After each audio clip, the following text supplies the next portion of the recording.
Hello and welcome to Fit to Speak. I'm Eugene Obah. So glad to have you with us. The Olympics are over. Matthew Stafford and the Los Angeles Rams won the Super Bowl.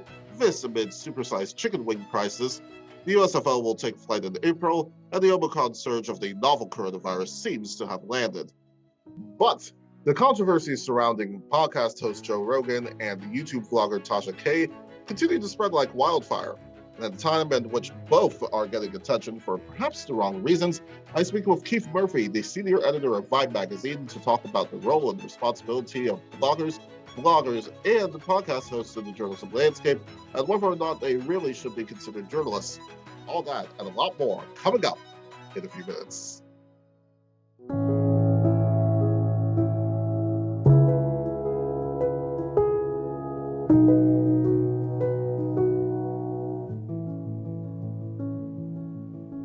But before we get started, I want to introduce you to somebody named Edward C. Lawson, a Black civil rights activist who you probably haven't even heard of until today. You see, over 40 years ago, Edward was a pro se litigant in a case in California which got up to the U.S. Supreme Court. That case, Callender v. Lawson, dealt with whether or not law enforcement, in the absence of probable cause, could ask somebody to produce an ID upon demand. There was a law in California, section 647, paragraph E to be precise, which stated that anyone, quote, who loiters or wanders upon the streets or from place to place without apparent reason or business, and who refuses to identify himself and to account for his presence when requested by any peace officer to do so, if the surrounding circumstances are such as to indicate to a reasonable man that the public safety demands such identification. The court determined that the California law was unconstitutionally vague. On the back of the court's ruling, his profile skyrocketed, having appeared on CNN, Oprah, and many other places. And I'm going to share some excerpts from those interviews today and across the next month or two that not only highlight his brilliance and prescience on many issues, but it'll also sadly show that the United States in so many ways has not progressed in 4 decades. Starting with the First Amendment. I think the critical question here is not where we are in terms of the maintenance of free speech, not where we are in terms of the assurance of the freedom to worship as one chooses, not where we are, but the direction in which the Constitution is going. I think that what you're seeing here is basically a false alarm. Those who maintain that there is a constitutional crisis in censorship, those who maintain that there is an epidemic in obscenity, invariably fall into 2 very interesting classes of people. On the one hand, you have people who are religious zealots, people who hold very deeply held religious convictions, but from those convictions, which they are permitted to hold by the guarantees of the First Amendment of the federal Constitution, they have decided that they are, in fact, God's chosen ones, and they can tell you what you should do for religion. They can tell you what you can see, what you can read, what you can write. What we are fundamentally looking at here is an attempt on the part of a religious fanatical group to impose their religion as the state religion, their values as an amendment to the Constitution. Mr. Lawson, let me stop you with that. Absolute garbage. Contrary to what former U.S. Representative Robert K. Dornan just said there, Edward's actually right. We've seen this in TV shows, movies, video games, and books, especially as of late, including a pastor in Tennessee who earlier this month held a book burning in which his congregation burned Harry Potter books, among others. The thing about this is that most Republicans have earned a gold medal in complaining about the woke mob, their views being censored from college campuses, and being censored from debates. Debates, apparently, they won't participate in. Now, when you point this out to most conservatives, they will behave like what you're about to see from former Representative Dornan. Well, let me go, perhaps, ladies and gentlemen, a step further. I said that there are 2 God, how groups. can you? Well, if you in fact cease to censor my attempt to explain myself, I will show you. No, go ahead. Thank you, Please, sir. go You're ahead. very gracious. Thank You're you. kind. I suggest to you, ladies and gentlemen, there are 2 groups who have sounded this false alarm, this sense that there is somehow a cataclysmic plague of obscenity, that there is a need to amend the Constitution because of a crisis in the First Amendment. Nobody wants to amend it. Nobody wants to amend it. I don't know one member of the House or Senate wants to amend the First Amendment. This is an example of censorship. Let me try again to finish what I was starting to say without the gracious intervention of our vocal colleague in Washington. And I'll let Edward explain another reason why they behave this way. The second group of people who are sounding this false alarm, this false crisis, are professional politicians. Professional politicians who are failing in terms of their campaign promises. Professional politicians who are failing in the upcoming election, wherever it is in their particular state, their particular congressional, senatorial, or even presidential election. Professional politicians who are standing in the door or the shadow of indictment or investigation. What the second group of people are doing is bringing up this crisis as an opportunity to camouflage their own failings. They are bringing it up as a decoy to draw Mr. Lawson, let me stop you and widen your point. The real issue. When you think about all the reasons why in recent times certain segments of our populace spend so much energy talking about the MLB, Potato Head, Coke, and all kinds of other things, it all starts to begin to make sense. Oh, I guess now we should add M&Ms to that list.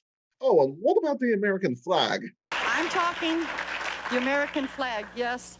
A lot of countries do hate the American flag, but our men went to war to fight for that flag. The freedom that that flag gives us, and that stuff that this country gives us. Let me make a small point to this lady in particular. The question is this. In Nazi Germany, the flag was the property of the state.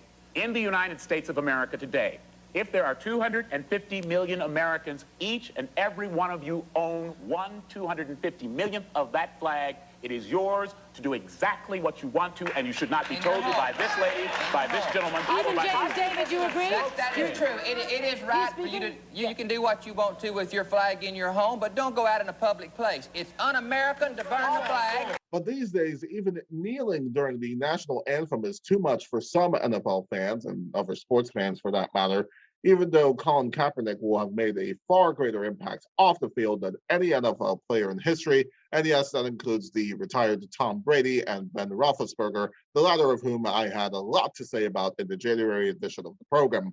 Puritanical groups like the Parents Television and Media Council, instead of spending any time talking about why Big Ben, particularly in his early years, is not exactly a role model that any child should follow, waste their time talking about Euphoria, stating that the popular streaming show is, quote, nihilistic and deranged. They even got on the Muppets for depicting the use of drugs and alcohol. Oh, the horror.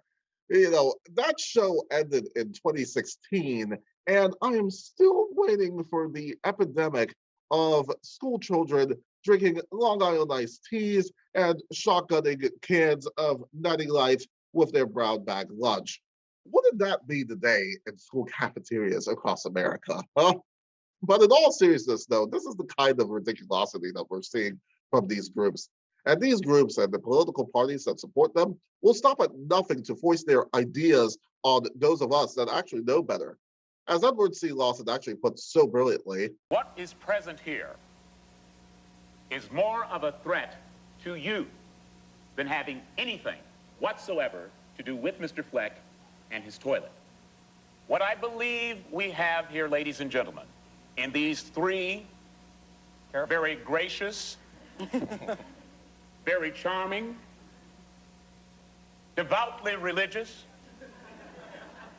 patriotic Americans is nothing more than those who in the fervor for their own beliefs have crossed the line of censorship to an extremist position where all they are saying, no matter what the words are, no matter how eloquent the words are, all they are saying is that they have decided that they can decide for you, for each and every American man, woman, and child, what you are to see, what you cannot see, what you can hear, what you cannot hear. I am here to support the pro-choice position, that each of you have the right for absolute censorship. so in other words, if you don't want to read something, simply don't read it. If you don't want to listen to something, simply don't listen to it. That should be up to you. It should not be up to the government. It should not be up to politicians. It should not be up to school boards. And it sure as hell should not be up to deranged and nihilistic groups. In the March edition of the program, I will have more on the brilliance that was Edward C. Lawson. And I'll tell you, This is a guy who deserves to be at the forefront of Black history. He really does. And Mitch McConnell, if you or one of your aides ends up coming across this program, let me remind you, Black history is truly American history.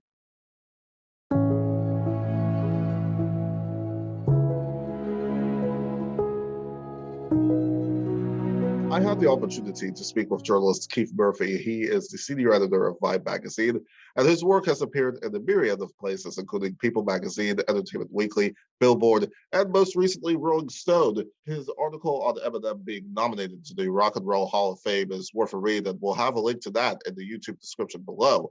You may recall that Slim Shady himself kneeled in this year's Super Bowl halftime show in spite of the protestations of the NFL, protestations that the league denies. Nonetheless, he did so in front of a little over 112 million folks.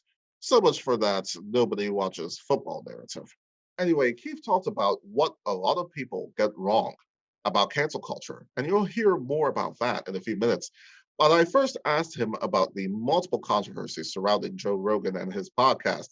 And keep in mind, folks, that Joe Rogan has not claimed to be a journalist. He does not hold the mantle of journalist.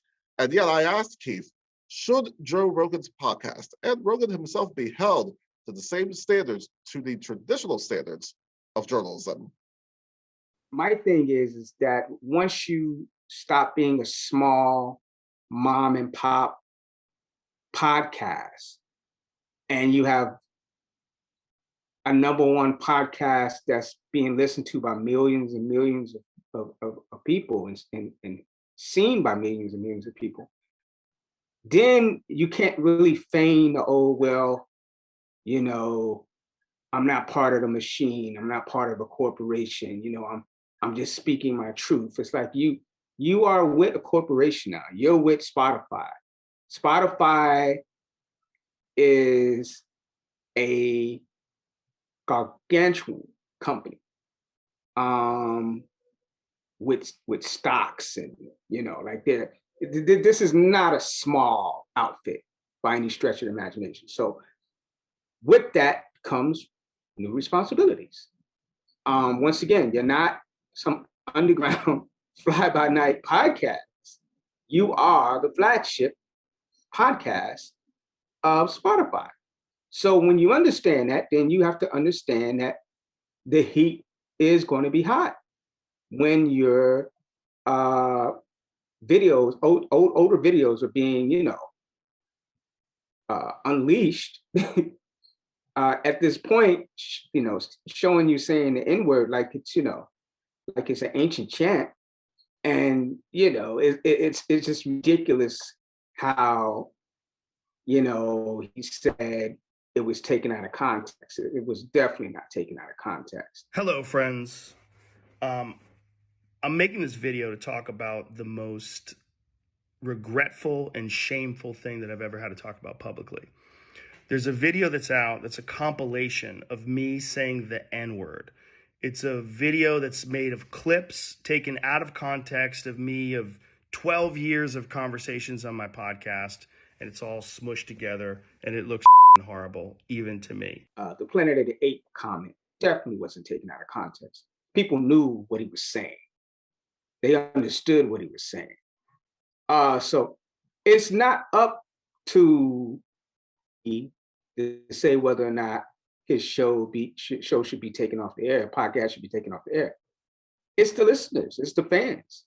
It's people that do not want their money tied in with the show. You know, I keep hearing things about cancel culture, and a lot of people get that wrong. There's really no such thing as cancel culture. What it is that people don't want to be associated with what they don't want to be associated with. And it will gladly take out, you know, their subscription money, or artists will gladly say, I don't want my music on Spotify, like Neil Young and Joni Mitchell did. And they're not trying to cancel Joe Rogan. They're just saying, I have the right, just like he has the right to say what he wants to say, fundamental right. I have the right to distance myself from things that I find disgusting. things that I find racist. I do not want to be associated with that, right? Mhm. So people have it twisted with the whole, my amendment rights and this and that. No. That amendment was for government. It protects you against government persecution, Mhm. right? It protects you. You should be able to say what you want to say and not have the government come down on you, right? It has nothing to say about rock stars or everyday citizens saying, I want this off the air. This is disgusting. This is terrible. This is racist. That's not going against any amendment or any right to free speech. That's just capitalism 101. That's just the free market working his magic. And the free market may say, hey, we want Joe Rogan to continue.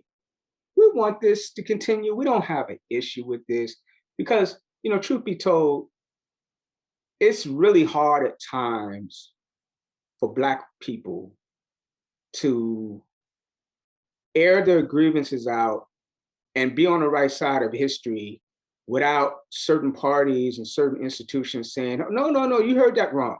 That's not what we meant to say. Mhm. We meant to say this, right? So it takes a lot for us to be heard and say, nah, we're not cool with this. So like I said, it's up to the free market. It's up to people. It's up to artists. It's up to the fans. It's up to listeners of Spotify who don't listen to Rogan, but just happen to have Spotify subscriptions. It's up to them. So we'll see what happens. We also talked about the Cardi B, Tasha K civil suit for defamation, in which a jury ruled in Cardi B's favor to the tune of nearly $4 million. This after Tasha K on her YouTube channel accused Cardi B of, among other things, some of which we cannot mention on this program, being a prostitute, contracting a sexually transmitted disease, cheating on her spouse, and doing drugs. Again, all of this false. Tasha K, in the video she created following the verdict, in which the words "I'm sorry" were not part of that, says that she plans on appealing that verdict. And I do want to note that we did invite her legal team to come on the program to talk about this. We did not hear back. We also invited Tasha K to appear on the program, but that request went unanswered. It's been reported, though, that Tasha K, by her own admission in court, lied about Cardi B primarily for clicks and views. So what does this say about Tasha K, who claims to be a reporter on her Instagram page? And what does this say about YouTube as a platform in which lies are allowed to fester? You don't have to take my word for it. Let me read from Cardi B herself. Quote, "The unchecked behavior and provably false content on platforms like YouTube have to be addressed and removed. The constant lies reported as factual from journalists and bloggers have to end." And with that, is Cardi B an example? Could Cardi B be an example of what we could see from more celebrities insofar as taking an even greater control of their image? And as far as these gossip blogs and vlogs are concerned, is this ruling the beginning of the end for people and vloggers like Tasha K? I see the imploding of,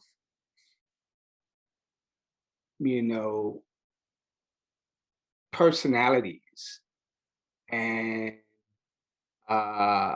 these people that just have these shows and they're talking, just talking mess, not even no fact checkers, anything like that, right? The seat of their pants, just flying at the seat of their pants and calling themselves journalists. That's the issue. That to me, that this is what the case is showing a lot of those people that when you start libeling people, when you start making up things about certain people, and it doesn't even have to be a celebrity, right? You can just be an everyday person. Then you can't hide behind, we're not a journalistic enterprise. Now, a person would hear that and say, well, wait a minute, what about Fox News? Fox News hides behind that. They say that they're not, a journalistic institution. They're just here for entertainment. Even Fox News, they lie about cultural events, they racist propaganda, all that, right? but they understand not to out and out lie specifically about one person, right? Like what Tasha K did, she straight up made something up. Yeah. Like, and you can't do that, even with a small, show that she has. Cardi B took it upon herself to say, I'm going to make you the stop sign, so to speak. I'm going to make you an example. So other people understand that when you're dealing with somebody with long money and long pockets, I will come after you. Keith went on to talk about the broader implications of those like Tasha K telling lies and how those lies, when they are allowed to be planted into the consciousness of the public, can take on a life of their own. Most conspiracy theories, most lies, they don't start off from, these gigantic companies, media entities. They start off from, quacks and conspiracy theorists and people with small shows and, just crackpots, right? Even so, like the QAnon, stuff. Yeah, the QAnon stuff. That's a good example. It didn't start off as, Fox News promoted or any of those other far-right news outlets out here right now. So this is basically the line in the sand that Cardi drew, right? And she's telling people, look, I am willing to put my money on the line and I'm willing to shut you down, right? No. So there is a difference between the two. So, you learn in journalism school, about libel. You learn about, what happens when you make unsubstantiated claims about people. And it's one of those things that you learn. That's why, well-run machines, well-run media outlets, that's why they have fact checkers. That's right. I'm pretty sure that Tasha K does not have a fact checker. Keith offered some advice for Joe Rogan, Tasha K, and really anybody in the podcasting and blogging and vlogging space. And he also talks about trust in the media, and you will hear his wisdom in the March 31st edition of Fit to Speak. There's definitely historical context that you do not want to miss, so do hit the subscribe button right now on this channel. Folks, we continue to need your help in finding broadcast industry professional and University of Maryland alum Terrence Woods, who's been missing since October of 2018. If you have any information as to Terrence's whereabouts, you're asked to call the Idaho County Sheriff's Office at 208-983-1100. That's 208-983-1100. You can also reach out to us on our social media accounts, which you'll see at the end of the program, and we'll pass any information along to them. And thank you so much for watching. Listen, there's going to be a lot more where that came from, so you better stay tuned to catch it all. In the meantime, don't forget to follow us on all of our social media accounts for more information, including all of the bonus content that you'll see for today's show. And don't forget to subscribe and ring the bell on our YouTube channel so that you do not miss any of our episodes. And until next time, I'm Eugene Obah, and remember, we will not be silenced.